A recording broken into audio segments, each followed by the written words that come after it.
Joint Chiefs of Staff Chairman Admiral Mike Mullen has said the situation in Afghanistan is, quote, deteriorating. But what does the U.S. need to do in order to achieve stability in that country? Joining us now is Jamie McIntyre, creator of the blog thelineofdeparture.com, which covers all the latest news in that region. Jamie, thanks for coming in. Thanks for having me.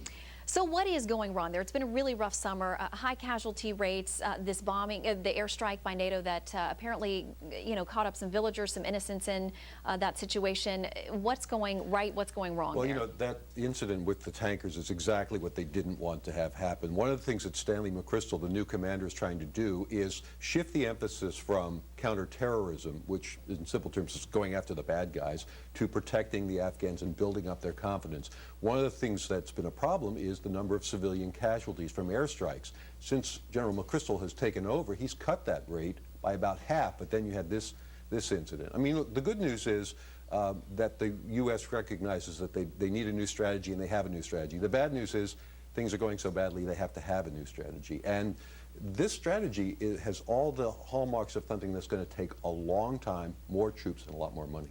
What do you make of the mood of the Afghan people? They've had their election, and so they're making progress, at least there, as it's, winding through the process of figuring out exactly who won and whether there's going to be a runoff. So they're taking a lot of responsibility, and we know they want to take responsibility for their military and police and their own safety.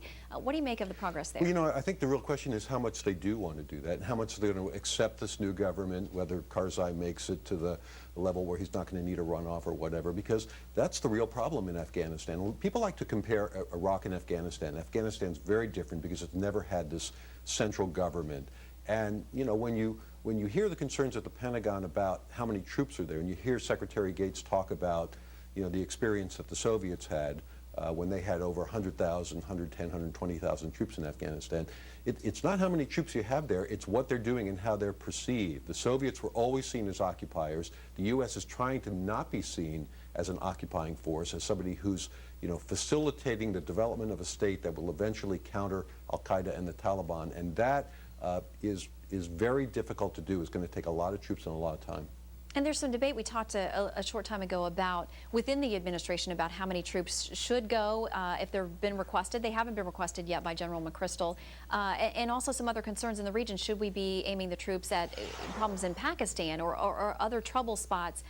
Do you have any prediction about how many troops you think the general may ask for, and what's the best use there? Well, I think you're pretty safe in saying he's going to ask for more troops. If you're going to have a strategy that focuses on protecting people, and you can sort of battle terrorism two ways. You can go after the terrorists, or you can sort of protect the things that the terrorists are attacking. And if you're going to go with more protection, it's going to take more people.